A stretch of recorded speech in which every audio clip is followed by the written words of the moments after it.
ભરૂચ જિલ્લામાં નર્મદા પરિક્રમા કરતા હજારો શ્રદ્ધાળુઓ જીવના જોખમે નદી પાર કરવા મજબૂર થઈ રહ્યા છે। હાંસોટ તાલુકાના વમલેશ્વર ઘાટથી દહેજની મીઠી તલાઈ સુધી જવા માટે બોટનો ઉપયોગ કરવામાં આવે છે, જે દરમિયાન એક બોટનો વિડીયો વાયરલ થયો છે, જે લોકોની સુરક્ષા પર સવાલો ઊભા કરે છે। ભરૂચના હાંસોટ તાલુકામાં વમલેશ્વર મીઠી તલાઈ જવા માટે નર્મદા પરિક્રમવાસીઓને બોટમાં ક્ષમતા કરતાં વધુ સંખ્યામાં લઈ જવાતા હોવાનો એક વિડીયો વાયરલ થયો છે।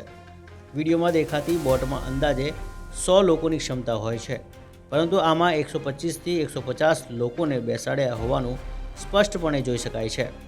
આ વિડીયોમાં યાત્રાળુઓની સુરક્ષા પર ગંભીર સવાલો ઊભા થયા છે। પરિક્રમવાસીઓ નદી પાર કરવા માટે બોટનો ઉપયોગ કરે છે। વાયરલ થયેલા વિડીયોમાં સ્પષ્ટ દેખાય છે કે બોટમાં નિર્ધારિત ક્ષમતા કરતાં અનેક ગણા વધુ યાત્રાળુઓને બેસાડવામાં આવ્યા છે। આક્ષેપ છે કે સલામતીના નિયમોનું પાલન કરવામાં આવતું નથી। આ નર્મદા પરિક્રમા જે છે એમાં વ્યક્તિ દીઠ ₹500 લે છે, પણ બોટની કોઈ સગવડ નથી કે બોટમાં એટલા બધા વ્યક્તિ બેસાડે છે કે ખરેખર કોઈ સેફટી નથી, કોઈની સલામતી નથી અને અંડસંડ લોકોને બેસાડી દે છે।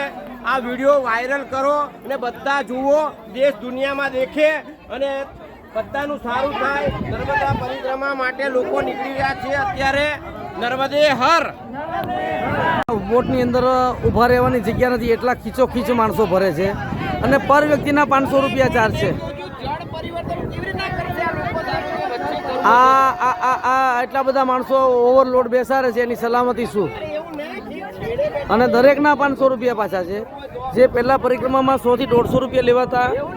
અને આ એક અમારી ધાર્મિક આસ્થા જોડાયેલી છે। ધાર્મિક આસ્થાની અંદર ₹500 લોકો પાસેથી આપણે સરકાર જે ભરૂચ જિલ્લા કમિટી છે એ ઠેકો એટલો મોંઘો આપી અને આજે ₹500 પરિક્રમામાં લેવાય છે। આખા ભારતમાંથી પરિક્રમાવાસી આવે છે અને આખા ભારતમાંથી આ એટલું બધું ખીચોખીચ માણસો ભરાય છે, તો આની સલામતી શું? કેટલા માણસો ભરાય છે? કીડિયારાની જેમ માણસો ભરે છે।